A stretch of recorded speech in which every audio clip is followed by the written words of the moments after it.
Assalamualaikum warahmatullahi wabarakatuh. Selamat datang kembali di mata kuliah pemrograman web dasar. Sebelum kita mulai perkuliahan, saya ingin mengingatkan kembali.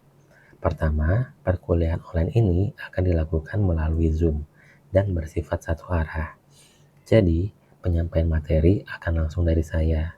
Namun, jika ada pertanyaan, teman-teman tetap bisa menyampaikan melalui kolom chat Zoom atau bisa didiskusikan bersama di grup WhatsApp kelas. Kedua, terkait absensi, rekan-rekan bisa melakukan absensi dengan mendownload materi yang sudah saya upload di LMS. Pada materi kali ini, kita akan membahas salah satu topik penting dalam pengelolaan tampilan halaman web, yaitu frame HTML. Dengan memahami konsep dasar frame, kita bisa membagi tampilan halaman web menjadi beberapa bagian terpisah, seperti menu navigasi, konten utama, maupun bagian header dan footer. Kita juga akan mengenal dua elemen utama, yaitu tag frame dan tag iframe, yang memungkinkan kita menampilkan beberapa halaman sekaligus dalam satu tampilan web.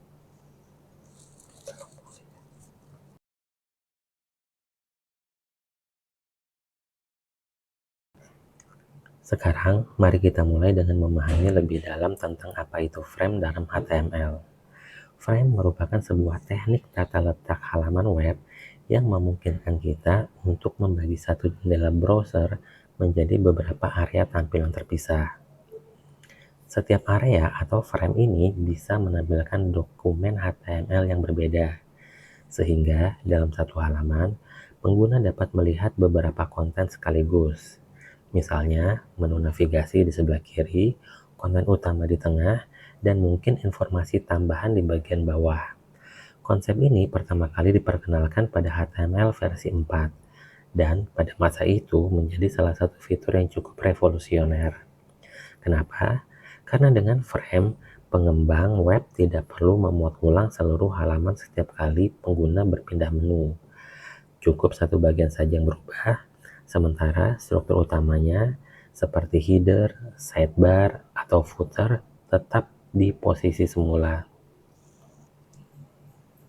Dengan cara ini, frame membantu menciptakan pengalaman pengguna yang lebih cepat dan efisien di era koneksi internet yang masih terbatas. Namun, seiring berkembangnya teknologi web modern, penggunaan frame mulai digantikan oleh teknik yang lebih fleksibel, seperti CSS layout, JavaScript, dan komponen HTML dinamis. Meski begitu, memahami konsep dasar frame tetap penting, karena dari sinilah kita bisa mengambil evolusi cara kerja struktur halaman web hingga menjadi seperti sekarang. Sekarang, mari kita lihat beberapa contoh umum penggunaan frame dalam sebuah halaman web. Biasanya, jika kita perhatikan kebanyakan layout website, bagian kiri digunakan untuk menampilkan menu navigasi, tempat pengguna memilih halaman atau fitur yang ingin diakses. Sementara bagian kanan menampilkan isi atau konten utama yang akan berubah sesuai pilihan menu. Kemudian, di bagian atas, seringkali digunakan sebagai header, berisi judul situs atau identitas web yang tetap tampil di setiap halaman. Dengan struktur seperti ini, tampilan situs menjadi lebih teratur dan pengguna dapat berpindah halaman cepat tanpa perlu memuat ulang keseluruhan halaman web. Namun, ada catatan penting yang harus kita pahami. Meskipun frame cukup membantu di awal masa pengembangan web, penggunaannya tidak lagi direkomendasikan pada HTML5 karena beberapa keterbatasan. Pertama, frame tidak kompatibel dengan desain responsif, sehingga sulit menyesuaikan tampilan di berbagai ukuran layar, terutama perangkat mobile seperti smartphone. Kedua, frame juga menyulitkan search engine atau SEO karena struktur halamannya tidak mudah diindeks secara menyeluruh. Dan yang ketiga, frame dapat menimbulkan kendala dalam navigasi dan bookmark browser, membuat pengguna kesulitan menyimpan atau membagikan halaman tertentu. Oleh karena itu, di era web modern saat ini, Konsep frame lebih sering digantikan dengan teknik layout berbasis CSS, grid system, dan komponen dinamis menggunakan JavaScript. Dalam struktur HTML versi lama, khususnya pada HTML4, konsep frame diatur menggunakan dua elemen utama, yaitu tag frame set dan frame. Keduanya bekerja secara berpasangan untuk menentukan bagaimana halaman dibagi, serta dokumen apa yang akan ditampilkan pada setiap bagiannya. Elemen tag frame set berfungsi sebagai wadah utama yang mendefinisikan pembagian layout halaman, baik secara vertikal maupun horizontal. Sedangkan elemen frame digunakan dalam frame set untuk menentukan dokumen HTML yang akan ditampilkan pada masing-masing area tersebut. Dengan kombinasi keduanya, pengembang web pada masa itu bisa membuat tampilan situs yang terbagi menjadi beberapa bagian tetap. Misalnya area navigasi, konten utama, dan header tanpa perlu mengulang pemuatan seluruh halaman. Selanjutnya, kita masuk ke elemen pertama dalam struktur frame, yaitu tag frame set. Elemen ini digunakan sebagai pengganti tag body pada halaman HTML yang memakai sistem frame. Jadi, kalau di halaman biasa kita menuliskan semua konten di dalam tag body, maka di halaman yang menggunakan frame, bagian itu digantikan oleh elemen frame set. Tugas utama frame set adalah mengatur tata letak atau pembagian area tampilan, baik dalam bentuk baris maupun dalam bentuk kolom.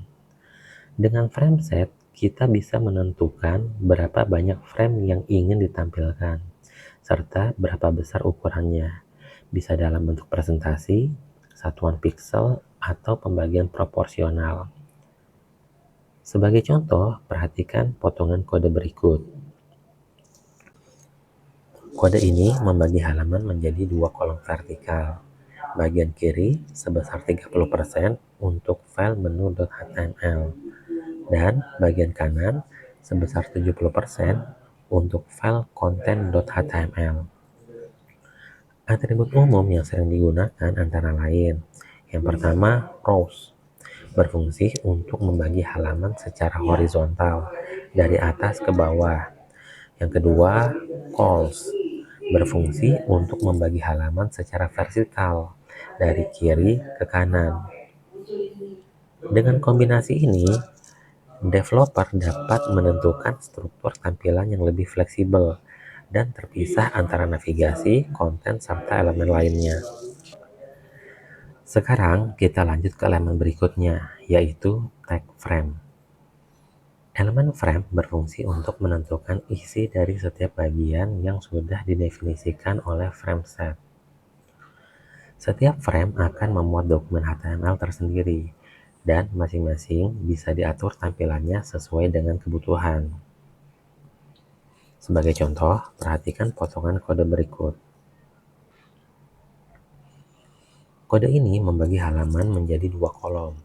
Kolom kiri sebesar 25% untuk page menu.html dan kolom kanan sebesar 75% untuk page utama.html. Masing-masing frame juga punya pengaturan tambahan, seperti nama, batas tampilan, dan pengaturan scroll.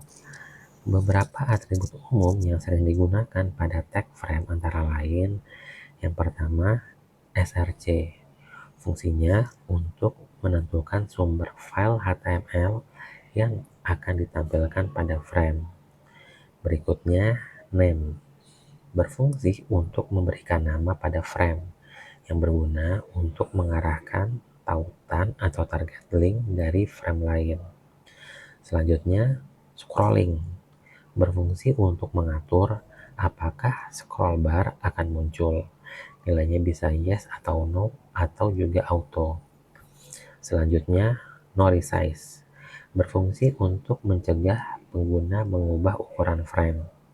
Dan yang terakhir, frame border, berfungsi untuk menentukan apakah batas frame akan ditampilkan atau tidak, dengan nilai 1 untuk terlihat dan 0 untuk disembunyikan. Dengan elemen frame, setiap bagian halaman bisa menampilkan konten yang berbeda, tetapi tetap tampil dalam satu jendela browser yang sama. Sekarang kita akan melihat contoh penerapan frame HTML secara sederhana, supaya kita bisa memahami bagaimana setiap elemen bekerja secara teknis. Pertama, kita buat terlebih dahulu file utama yang bernama index.html. File ini berfungsi sebagai wadah utama yang menggunakan elemen frame set untuk menggantikan tag body. Di dalamnya, kita bisa mendefinisikan dua area tampilan dengan menggunakan atribut calls, yang berarti pembagian kolom secara vertikal. Kode utamanya terlihat seperti pada coding file index.html. Perintah calls sama dengan 50%, 50% berarti membagi halaman menjadi dua kolom dengan lebar yang sama besar, masing-masing 50% dari ukuran jendela browser. Kemudian baris tag frameset src sama dengan kiri.html, name sama dengan kiri, berfungsi untuk menampilkan file kiri.html di kolom pertama dan memberikan nama kiri untuk frame tersebut. Pemberian nama ini penting karena nantinya bisa digunakan sebagai target link kalau kita ingin membuka tautan dari satu frame ke frame lainnya. Begitu juga dengan tag frame src sama dengan kanan.html, name sama dengan kanan, yang menampilkan file kanan.html di kolom kedua dengan nama kanan. Sekarang, coba kita lihat coding dari file kiri.html. Pada atribut bgcolor digunakan untuk memberikan warna latar belakang abu-abu muda. Kemudian ada tag H2 berfungsi untuk menampilkan judul halaman kiri di tengah layar, dan tag P menampilkan teks penjelasan di bawahnya. Sementara itu, file kanan.html memiliki struktur yang hampir sama, hanya berbeda di bagian warna dan teksnya. Di sini, warna latar menggunakan kode E6F7FF, yaitu biru muda. Ketika semua file dijalankan di browser, hasilnya akan menampilkan dua area sejajar, seperti yang terlihat pada slide.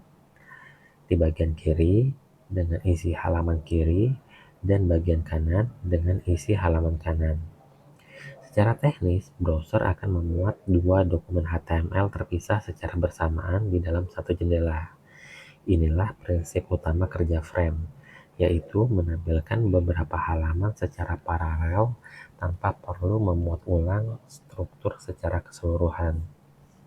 Salah satu kelebihan utama penggunaan frame di HTML klasik adalah kemampuannya untuk menampilkan halaman berbeda dalam area tertentu, tanpa harus memuat ulang seluruh halaman web.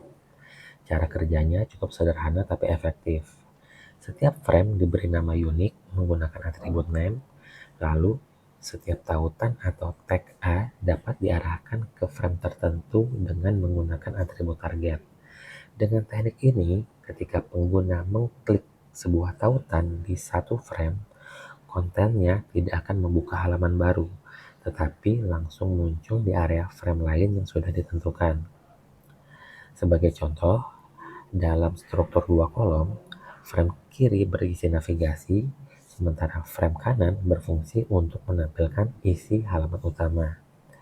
Secara teknis, logikanya, frame kiri untuk menampilkan menu, dan ketika sebuah link diklik, halaman yang dituju akan terbuka di frame sebelah kanan. Berikut adalah contoh sederhana dari struktur halaman dengan link antar frame. Perhatikan pada tampilan ini, kita bisa lihat ada dua bagian utama. Bagian frame di sebelah kiri berfungsi sebagai menu navigasi yang berisi tautan menuju halaman lain.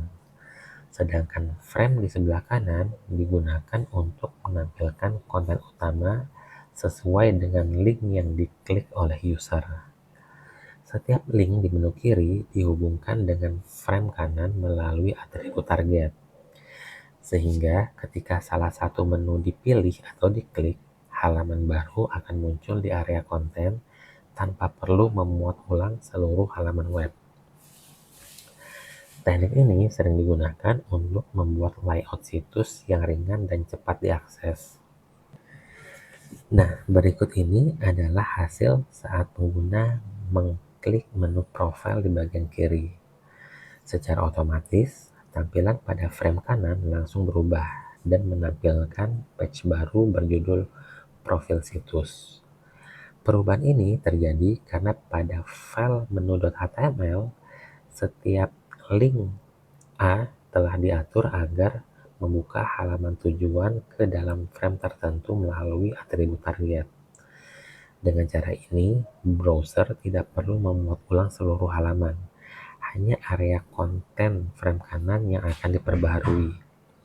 Konsep ini memungkinkan pembuatan tampilan web yang lebih dinamis dan efisien, karena navigasi antar halaman bisa dilakukan di satu jendela tanpa mengganggu elemen lain di layout utama. Coding berikut ini merupakan implementasi dari tampilan yang sebelumnya kita lihat, yaitu halaman web yang terbagi menjadi dua bagian, menu navigasi di sebelah kiri dan area konten utama di sebelah kanan. Struktur dasarnya dimulai dari file index.html. Di dalam file ini, elemen frameset digunakan untuk menggantikan body sebagai pengatur tata letak halaman. Perhatikan pada perintah frameset calls 25%, 75%, artinya halaman dibagi secara vertikal menjadi dua kolom, 25% untuk menu dan 75% untuk konten utama. Kemudian, perhatikan juga di dalam tag frameset terdapat dua elemen frame. Baris pertama, frame src sama dengan menu.html, name sama dengan menu, berfungsi menampilkan file menu.html di sebelah kiri. Sementara di baris kedua, tag frame src sama dengan utama.html, name sama dengan konten, berfungsi untuk menampilkan halaman utama di sebelah kanan. Atribut name di sini sangat penting karena menjadi identitas bagi setiap frame. Frame yang bernama konten akan menjadi target tampilan bagi setiap link yang akan diarahkan dari menu. Selanjutnya, kita lihat isi dari file menu.html.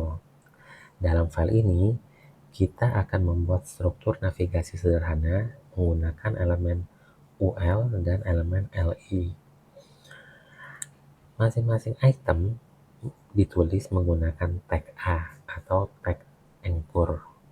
Contohnya, A, href sama dengan profil.html, target sama dengan konten.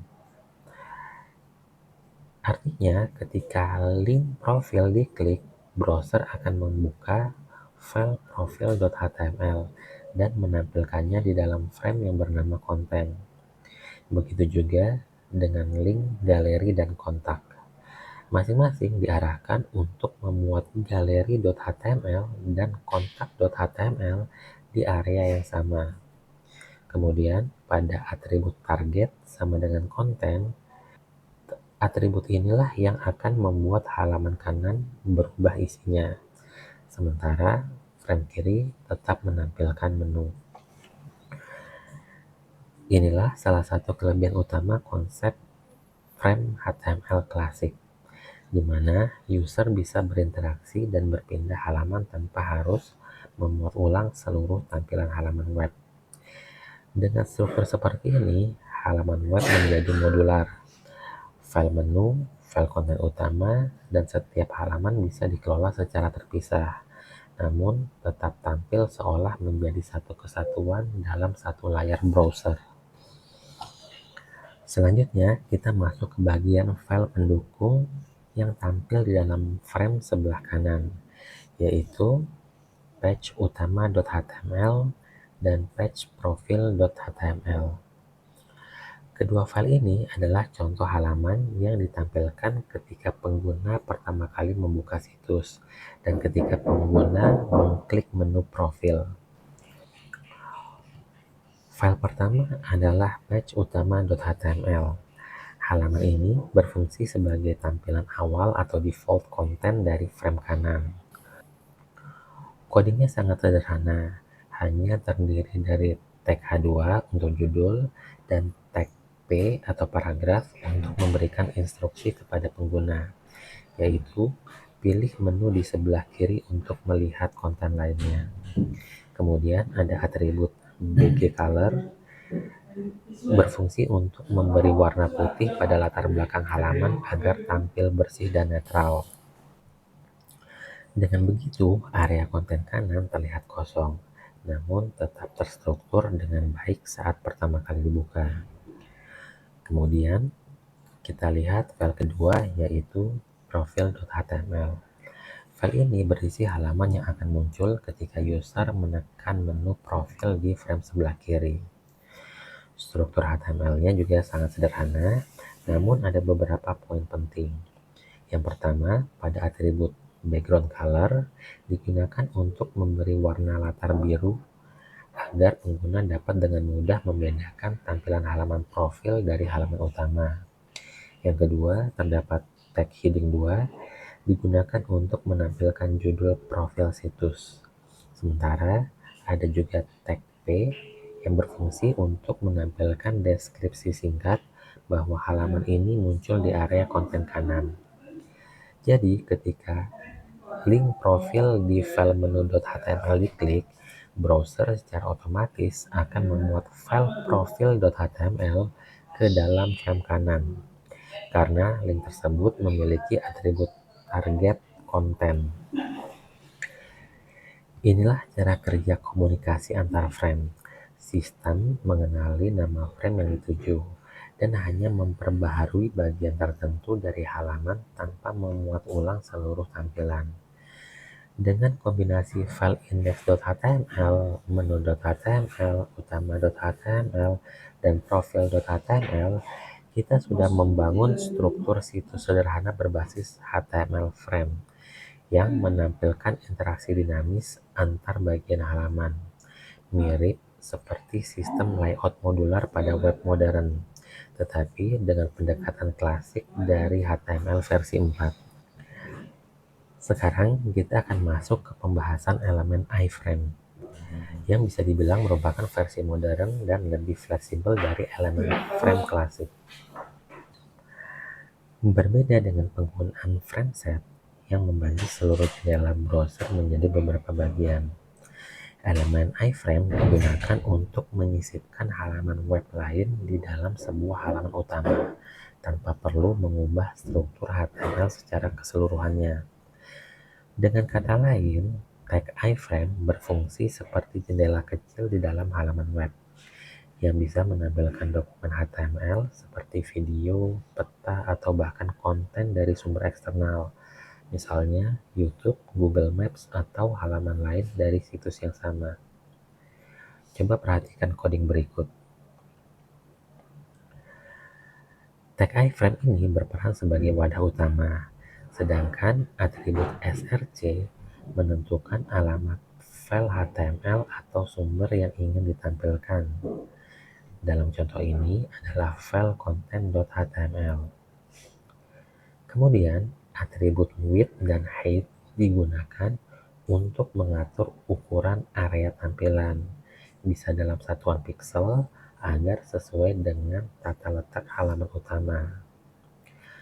Kelebihan dari tag iframe dibandingkan tag frame set adalah sifatnya yang lebih fleksibel dan modern, karena bisa ditempatkan di mana saja dalam struktur HTML, bahkan dalam elemen div, section, atau di antara teks paragraf. Selain itu, tag iframe juga sepenuhnya kompatibel dengan HTML5 dan sering digunakan dalam integrasi konten dari pihak ketiga seperti form, map interaktif, atau video. Jadi, secara sederhana, konsep ini menjadikan iframe sebagai pengganti frame lama yang lebih aman praktis dan tetap sesuai dengan standar web saat ini. Sekarang, coba kita lihat contoh penerapan sederhana elemen iframe dalam halaman HTML. Dalam contoh ini, terdiri dari dua buah file, yaitu file utama dan file profil yang akan ditampilkan di dalam iframe. Baris pertama, doctype HTML menunjukkan bahwa dokumen ini menggunakan standar HTML5. Baris selanjutnya, tag head berisi elemen title yang menampilkan judul tab browser, yaitu contoh iframe lokal. Di dalam bagian body, terdapat teks judul atau heading H2 sebagai penjelasan halaman. Lalu, di bawahnya terdapat tag iframe yang merupakan bagian utama dari contoh ini.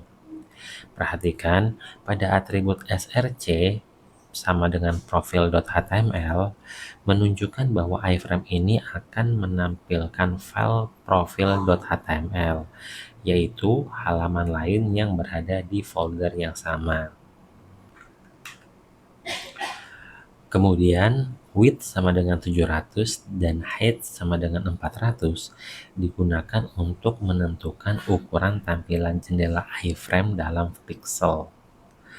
Perhatikan, pada atribut frame border sama dengan 1 berfungsi untuk menambahkan garis tepi di sekitar area iframe agar tampak jelas. Kemudian, kita perhatikan lagi file kedua yang bernama profil.html. File ini adalah halaman yang akan di-embed ke dalam iframe. Perhatikan coding bagian body menggunakan atribut bgcolor E8FAFF berfungsi untuk memberikan warna latar belakang biru muda. Kemudian menampilkan judul profil situs dan sebuah paragraf berisi teks penjelasan. Saat file utama dijalankan di browser, iframe akan otomatis memuat isi dari file profil.html, sehingga pengguna bisa melihat halaman profil langsung di dalam jendela halaman utama tanpa harus membuka tab baru atau berpindah ke halaman lain. Berikut ini adalah tampilan hasil dari kode iframe yang sudah kita bahas sebelumnya. Pada halaman utama, terlihat sebuah judul bertuliskan contoh menyisipkan halaman lain. Dan tepat di bawahnya terdapat sebuah jendela atau area tampilan yang menampilkan halaman profil. Area tersebut berasal dari elemen iframe yang telah kita sisipkan pada file utama. Di dalam jendela iframe ini muncul isi dari file profil.html yang menampilkan judul profil situs serta paragraf berisi keterangan halaman profil. Dari tampilan ini bisa kita lihat secara langsung bagaimana iframe bekerja seperti sebuah jendela kecil di dalam halaman browser yang menampilkan dokumen HTML lain tanpa harus meninggalkan halaman tersebut. Teknik ini memudahkan pengguna untuk mengakses informasi tambahan atau konten pendukung dalam suatu tampilan terintegrasi. Dari pembahasan tadi, bisa kita simpulkan bahwa baik frame maupun iframe sama-sama digunakan untuk menampilkan lebih dari satu halaman di dalam satu tampilan web. Bedanya, kalau frame diatur menggunakan tag frame set dan tag frame, struktur halamannya kaku dan membagi seluruh layar browser menjadi beberapa bagian tetap. Metode ini dulu populer di HTML versi lama, tapi sekarang sudah jarang dipakai karena kurang fleksibel dan tidak mendukung desain responsif. Sementara itu, elemen iframe adalah versi yang lebih modern dan praktis. Kita bisa menempatkannya di mana saja di dalam halaman, di antara teks, di dalam div, bahkan di layout modern sekalipun.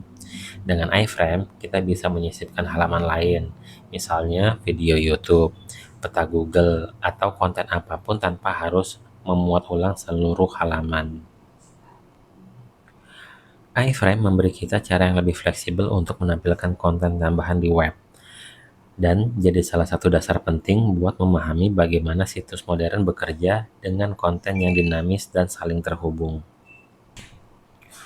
Jangan lupa untuk terus berlatih menulis kode HTML sederhana, karena semakin sering praktek, semakin mudah juga kita memahami konsepnya. Jika ada hal yang kurang jelas, silahkan disampaikan melalui diskusi di grup WhatsApp kelas, supaya kita bisa bahas bersama. Terima kasih sudah menyimak, semoga bermanfaat, dan kita akan lanjutkan ke materi berikutnya pada pertemuan selanjutnya. Wassalamualaikum warahmatullahi wabarakatuh.